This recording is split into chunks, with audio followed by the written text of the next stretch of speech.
Good afternoon, Year 7.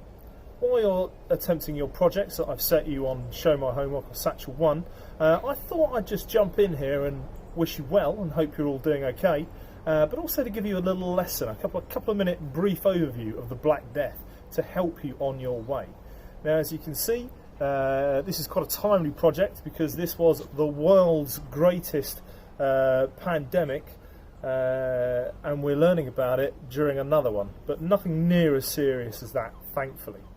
But in 1348, the conditions in England were particularly rife for a pandemic to get a real grip, and we think estimates range, but it killed between about 30 to 50% of the population. The reasons for this is that doctors were powerless, well-meaning, but did not really have a clue what was causing the disease, so could not therefore prevent it. Another reason is that war had weakened the structures of the country. Many taxes, people were poor, and also the previous 2 years there had been terrible harvests, so hunger was an enormous problem. People were already weakened before this disease came across. This disease started in China, and you might think of, when you look at the Black Death, rats, black rats scurrying across ships, but actually the Silk Road brought this disease across. That is a trading passage from China through Afghanistan, through the Middle East, and into Europe. And we reckon that it was the black rat's Asian cousin, the gerbil, that was probably responsible for the spread along the Silk Road. So this pandemic came to Britain in 1348. It started in a port town called Melcombe Regis in Devon in 1348, and it has changed the way of life forever. We think this is the key reason why the feudal system ended. We think it is it certainly is a major contributing factor to the Peasants' Revolt, which came a little bit later, which I'll talk about in a bit more detail. So, what is a plague? Well, it is a disease. It is a virus, and there are different types. Primarily, the Black Death was a bubonic plague, and that meant that buboles appeared in the soft, moist parts of your body, in your groin, under your armpits, and they would fill into purple swellings full of pus and things like that. It was pretty grim. You have the pneumonic plague, which affects the lungs, which would kill about 90% of people, and then you have a septicemic plague, which is the poisoning of the blood, which you finished. You wouldn't survive that, I'm afraid. So, we think it started in China in the 1330s, and a couple of the interesting ways that it spread. In 1347, while armies were attacking the city of Kaffa in the Crimea, the city was being laid siege to, which meant that people were sitting in the city trying to hold out, and people would cut off their supply lines, were literally sitting outside waiting for them to starve to death. One way they decided to try and break that siege was to catapult dead bodies of plague victims into the opposing army that was laying in siege outside. That meant that soldiers outside caught the plague, and Italian merchants then took it to Europe. The plague actually, in its original form, didn't affect Scotland, but Scotland got the plague because they thought that the plague was a punishment from God, and therefore the Scots should get up and revolt against the English. So the Scottish army came down, attacked the English. It didn't go very well. They got a beating and the plague, and they sent it back with them and gave Scotland the plague as well. So it shows some of the misunderstandings about how people at the time thought the plague was caused. So here are the main reasons that people thought the plague was caused. Firstly, people were very superstitious. People looked into the stars, and astrology was a huge thing. It was a very religious, very spiritual society. So the movement of the planets. And it's not kind of as mad as you might think it is, because we still have astrologers. You go and ask your your device in your living room, you say, Alexa, tell me my horoscope, and it will. We still look at these things. And of course, the moon has large effects on our tides, so it's not quite as crazy as it might sound. Many people could not explain it, and it was such a horrible pandemic that killed so many people, they could only assume that people had led immoral lives, and therefore it was a punishment from God. Probably the largest reason that people thought the plague was spread was what we call miasma, M-I-A-S-M-A, or through bad air. And this is a theory, the theory of miasma, that continues really for about the next 500 years, until we learn actually that germs and microbes are responsible for diseases.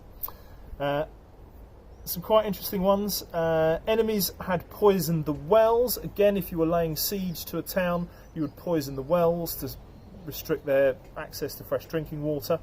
One of my favourites, staring. Staring might give you the plague. Or wearing pointed shoes. Now, as you can see, some of these are perhaps more logical than others, and some are just kind of desperate. Well, let's think about how they began to treat and cure the plague as they saw it. Well, the father of medicine, a guy called Hippocrates, an ancient Greek physician, he came up with a theory called the four humours. So black bile, yellow bile, phlegm and blood. And these humours all needed to be in balance for a person to feel healthy. So if you were feeling unhealthy, you would need to get rid of your yellow phlegm by blowing your nose or coughing it out. Or you perhaps needed to get rid of some blood if you had a fever, you were too hot, you had too much blood. So they would bloodlet, they would cut you open and let blood drip out from you. Now, whereas this probably wouldn't do that much harm, it's certainly not going to do you any good either. Other interesting cures were rubbing raw onions onto the buboles. These are these pussy sacs that develop on parts of your body. Chop snake, if you could get it. Or, in fact, the bottom of a chicken. Raw chicken, yes, absolutely. Rub that on. People thought that was an A1 cure. Okay, of course, it did absolutely nothing. Other cures included digesting things like mercury, arsenic, which are incredibly poisonous. Also drinking things like vinegar. Chemical cures, really. Again, none of these worked. There was only really one way that doctors could help people with the bubonic plague, and we'll talk about that in just a minute. Other people were, again, this theory of miasma. They thought that it was bad smells. So what you must do is go to an open sewer where very strong smells might drive away the evil miasma. Or you would light fires, or just do really anything, have posies of sweet smelling herbs to get rid of any bad smells, because people thought that was how this disease was transmitted. One of my favourites, and we've discussed this in class, flagellation. That is going around whipping yourself, literally beating the devil out of you. Again, they thought it was caused by punishment from God, and we were all sinners, therefore we must be punished. And by punishing yourself, you're just doing God's work, and hopefully you will stay clear of this horrible plague. But the only way really that people could hope to be cured, or at least certainly not die of the disease, is they realised if they actually lanced the buboles themselves or popped them, doctors noticed that buboles that patients that had popped were more likely to survive. So doctors started going around lancing and draining these buboles, removing the pussy fluid, and that really was the best way for them to survive. Unfortunately, as we've said, between a third and a half of the population did die, and that causes major upsets. I mean, you may be thinking, when are we going to see pasta in the supermarkets again? This is a whole different league. But the government very much tried to control the situation after the Black Death, because they were in power, and being in power meant they didn't want to see things change. So with all of these labourers that had died, all these people working on farms and working as serfs, as pretty much in bonded or sort of slave labour almost, the government introduced a piece of legislation called the Statute of Labourers, which took wages back to pre-Black Death levels. Now, workers had been asking for more wages because there's less people to do the work. Makes sense.